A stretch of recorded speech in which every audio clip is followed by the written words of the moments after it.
Bah, il y a un moment où on est prêt, quoi. Le grand feu, c'est un peu comme notre maman et on est sevré au bout d'un certain temps, quoi. D'accord, Il faut partir. d'accord. Est-ce que tu as un truc à rajouter Non, enfin, je pense pas. sur. Peut-être une phrase de Bob Marley, du coup. Vas-y. On ne sait jamais à quel point on est fort jusqu'au jour où être fort est notre seule option. Je pense qu'au grand feu, ça illustre bien cette phrase. Parce qu'on va au bout de nos limites, mais on y va tous ensemble. Ça.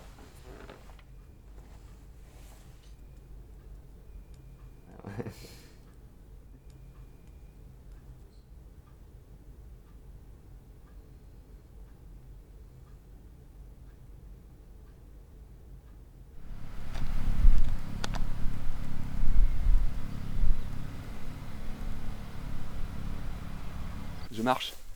Alléluia.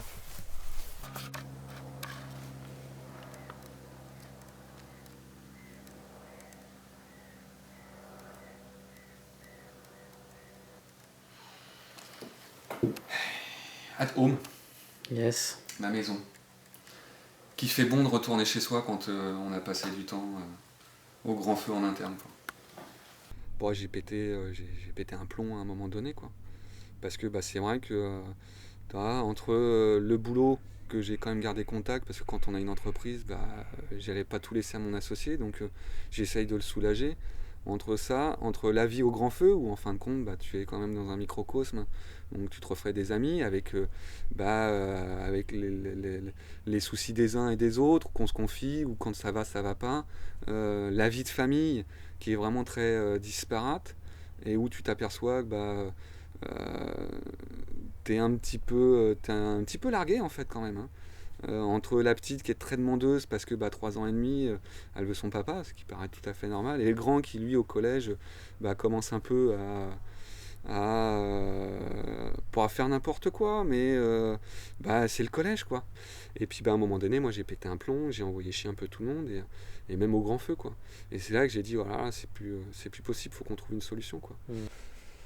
On vit des vies qui sont pour moi, c'est des vies à la con, quoi.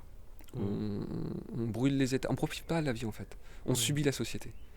Donc pourquoi il y a autant de maladies, pourquoi il y a autant de gens de malades aujourd'hui? Toi, tu associes ta maladie à un mode de vie que tu avais? Ou à une manière à un stress Ouais, bien sûr, ouais.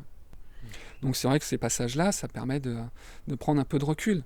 Le souci, c'est tu te trouves rapidement rattrapé, parce que quand tu as des engagements, moi tu vois, sur les premiers mois, je travaillais pas le mercredi. J'ai tenu septembre, octobre, novembre, décembre, janvier, février, mars, avril. J'ai tenu 7 mois. Au bout de 7 mois, j'ai commencé à travailler 5 jours par semaine. Parce qu'en fait, le boulot rentre, il faut former des apprentis, faut remettre la main à la pâte, et puis du coup, 4 jours c'est plus suffisant, donc tu prends un 5e jour. Et puis tu recommences à mettre le pied à l'étrier. Et puis là, tu te rends plus compte que tu recommences à faire des journées de 10 heures. Puis tu commences à. Puis c'est un moment, ta femme qui te dit putain, tu commences à être de plus en plus fatigué. Ça y est, t'as remis le pied dans l'engrenage. Mais non, chérie, j'ai pas remis le pied dans l'engrenage. Tu racontes des conneries. Si. Et puis t'as l'esprit de te dire ah ouais, t'as raison. Effectivement, j'ai repris le pied dans l'engrenage, quoi. Oh, j'ai dit merde. Dis comment faire pour pouvoir garder le dosage, quoi. Et aujourd'hui, la société, elle te pousse toujours plus. Parce que faut payer les factures, parce que faut passer du temps à la maison. On n'a même plus le temps de faire le ménage, quoi. T'arrives, faut s'occuper des mômes, faut faire la bouffe, et à quel moment tu te poses, à quel moment tu prends le temps de vivre, en fait. La question elle est là, quoi.